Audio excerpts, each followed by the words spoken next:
Debate. The honourable member for Battle River Crowfoot.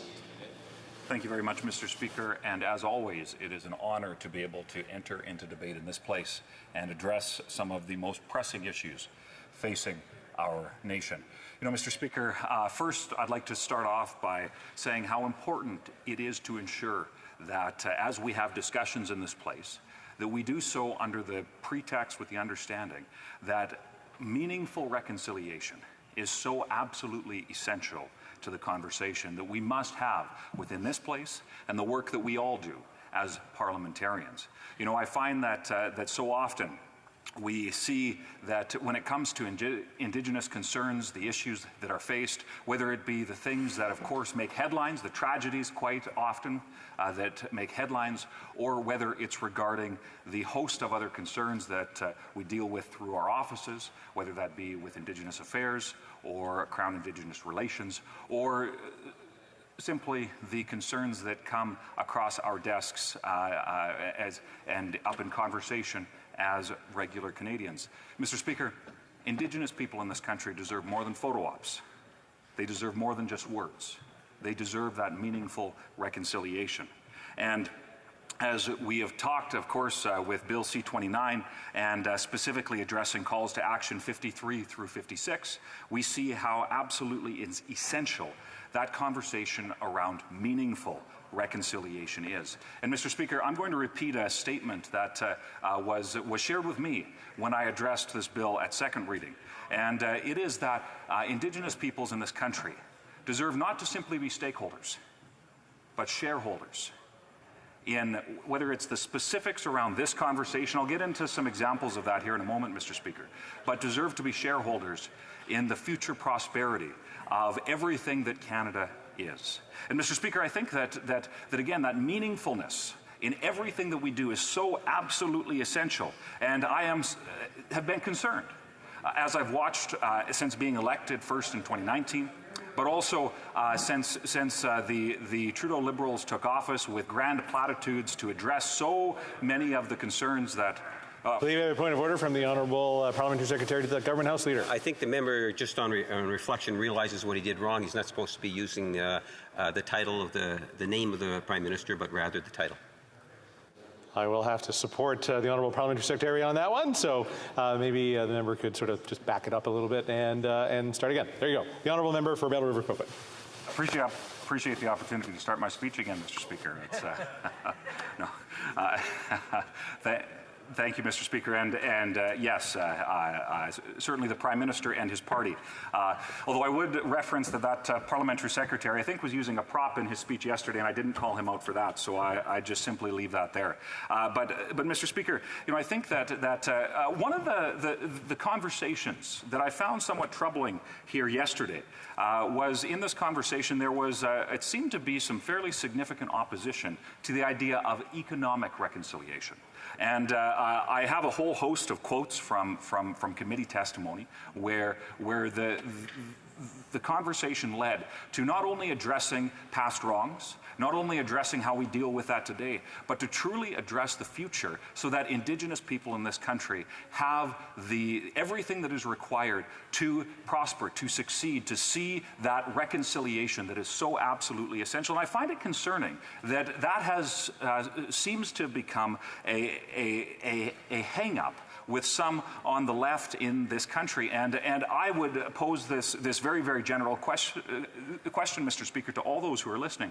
Why is there so much opposition, it seems, by certain political entities in this country that would be opposed to the idea of ensuring that Indigenous peoples in this country are given every tool necessary to succeed and to prosper? Mr. Speaker, I would hope that that would be the goal of every single member of this place. And I'm so pleased in my home province of Alberta. There are many examples where First Nations, where band councils have partnered in resource development, whether that be traditional oil and gas, or as was wrongly suggested yesterday, that Conservatives only talk about resource partnerships when it comes to oil and gas, and yet I had the opportunity to meet with a band that is not in my constituency but just a little ways to the south, and they are in the process of going through the significant red tape and the unfortunate barriers that exist in building a solar farm. You know, Mr. Speaker, there are some incredible innovations and advancements that are being brought about through through Indigenous creativity, ensuring that they are truly a part of Canada's economic future. So, Mr. Speaker, I would note the importance of that meaningful reconciliation. And I would also note, Mr. Speaker, that I will be splitting my time with my friend and colleague from the constituency of Louis Saint Laurent. So, Mr. Speaker, when it comes specifically to Bill C-29, as I mentioned earlier, addressing calls to action 53 through 56 in the Truth and Reconciliation Commission report. You know, I think that we have here the highlighted through the course of Bill C-29 the importance of the democratic process. I'd highlighted a number of concerns that, and as well many of my colleagues did likewise over the course of debate at second reading. And we fulsomely debated it then and sent that bill to committee. But, Mr. Speaker, what we saw at committee was truly the parliamentary process at work. I believe that Conservatives had brought forward about 20 amendments, including what I hope is an oversight, that instead of addressing, I believe it was called Action 56, which was instead of having the Prime Minister respond to the Council recommendations, it was the Minister of Crown Indigenous Relations. The TRC was very, very clear one way. The bill, mistakenly, I hope, referred that responsibility to someone else. But, Mr. Speaker, Conservatives were very, very productive and saw, I believe, if I'm remembering correctly, 17 of the 20 passed at committee, amendments that make this bill stronger, that help address some of the concerns that we heard from stakeholders, that help ensure that meaningful reconciliation can take place. And although there's certainly some things that can continue to be worked on, and I would dare challenge anyone that says that we have it. Have everything perfect as it stands now. But, Mr. Speaker, I was incredibly disappointed yesterday how when one particular amendment was passed at committee, including with the support, I believe, of one member of the Liberal Party. The Liberals passed an amendment yesterday at report stage of this bill that removed a national Indigenous organization, the Council of Aboriginal Peoples. And for those who may not be aware of some of the history surrounding why this is important, and specifically the Daniels decision in a long court case between groups of Indigenous people, including non-status Indians. And, Mr. Speaker, that's important, because often the conversation circles around those who have status, but there's a whole host of Indigenous peoples in this country that don't necessarily have that status card from the government. And yet we see the Council of Aboriginal Peoples, yesterday the Liberals specifically included an amendment that passed at committee to have them removed from this council. Now, Mr. Speaker, let me highlight why that's concerning. You know, Liberals, often including today, have already said how important it is to have a diversity of voices at the table. Yet, Mr. Speaker, the Liberals may find it inconvenient, some of the positions that CAP holds and some of the things that they say in regards to being critical about the government. But, Mr. Speaker, just because they're critical about the government doesn't mean that they shouldn't have their voices included. Just like I believe it was the Aboriginal Women's Association was included through a Conservative amendment to have them also included. So, Mr. Speaker, very, very disappointed that there was that move to see a whole host of Indigenous peoples from across this country, including many who do not fit the typical stereotype that is associated with those who may live on reserves and have that card from the government that suggests that they are a particular member of a band or not. Mr. Speaker, it's that or not that is absolutely key. So, Mr. Speaker, I would simply finish by this. We have heard from so many across the country, and especially since our leader has done a huge amount of outreach into Indigenous communities from coast to coast to coast, a sense of hope and opportunity that exists. So the leader of the opposition, the leader of the Conservative Party, has seen that and articulates the potential that truly exists for Canada's Indigenous people. And I'm so excited to be a part of the party that looks for those opportunities to see meaningful reconciliation and to ensure that Canada's Indigenous peoples are truly given every opportunity afforded to them to succeed and prosper in Canada. Questions and comments? Question et commentaire. The Honourable Parliamentary Secretary to the Government House Leader. Yes, thank you, Mr. Speaker. You know, a big part of the reconciliation and the calls for action deals with the issue of incarceration, and part of those calls incorporate the idea that we need to reduce minimum sentencing and or reduce the number of times that minimum sentencing is actually being utilized. And I'm wondering, given the Conservative Party's approach to minimum sentences based on things like C5, does the Conservative Party support calls for action that deal with the reduction in any way of minimum sentences? The Honourable Member for Battle River Crowfoot. You see, Mr. Speaker, the leader of the Liberal Party and Prime Minister was at James Smith Cree First Nations here just a few days ago. Mr. Speaker, we saw a failure of the justice system.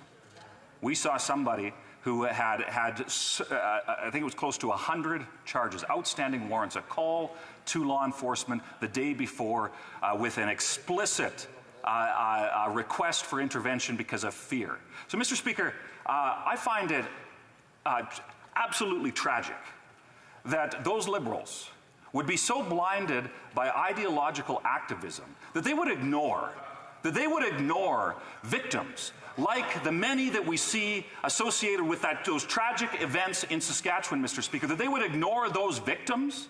Mr. Speaker, victims, including Indigenous victims of crime, deserve to have justice served in this country because they do not see it, and we have a clear example of where the Prime Minister was this very week, where justice was not served. Mr. Speaker, Indigenous people deserve better.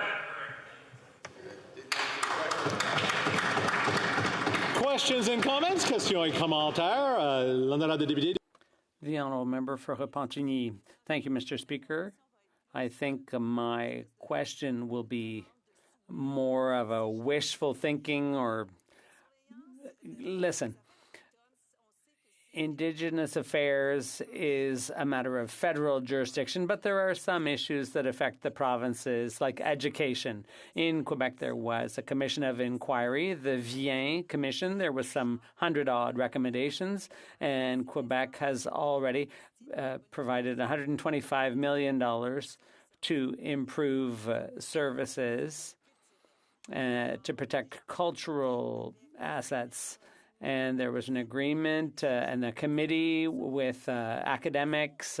So all this to say that if there's a will, what we're saying is those that the commission or the council should deal with matters that are strictly under federal jurisdiction, not Quebec or provincial jurisdiction. Speaker, I have the utmost respect for the way that our country was created, the separation of powers between federal, provincial, and of course the provincial designation of powers to municipalities. But Mr. Speaker, let's be very, very clear here. There has to be an all-of-government approach. There has to be real collaboration between different levels of government to ensure that there is that meaningful reconciliation. And that will require tough conversations and real collaborations. You see, Mr. Speaker, one of the problems that we see with the way that this government approaches things is they like to talk about collaboration, but then they tell stakeholders how they should feel. And Mr. Speaker, when it comes to ensuring that Indigenous peoples are included in the conversations, that's why it's so powerful, the quote that I will repeat again now. It's time that Indigenous peoples in this country are not simply stakeholders, but that they are truly shareholders. Questions and comments? Question et commentaire. The Honourable Member for Nanaimo, Lady Smith. Thank you, Mr. Speaker, and thank you to the member. I'm happy to be here today for this debate to speak in support of a much overdue action plan to establish a national council for reconciliation. We know that the lack of action by this government has resulted in many different outcomes. Just one, for example, the overrepresentation of Indigenous children and youth in care. We can all agree that the current government has broken several of their promises that it made to Indigenous people, and I'm wondering if the member can clarify which sections of law or government policies does he believe should be a priority for the National Council on Reconciliation to review to ensure that Indigenous people's voices are heard and acted upon. For Battle River Crowfoot. So thank you very much, Mr. Speaker, and I do agree that this government has not fulfilled many of the promises that it made, including promises that were key parts of their previous election platforms. But that doesn't seem to stop the government from just pursuing a path forward regardless. But Mr. Speaker, when it comes to Indigenous voices being heard at the table, you know, I find it very concerning that that member and her party voted for an amendment that specifically excludes many Indigenous peoples in this country through the coalition of Aboriginal peoples.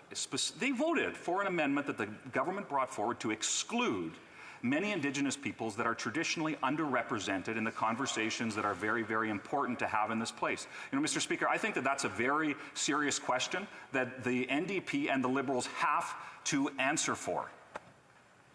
Resuming debate, reprise du débat.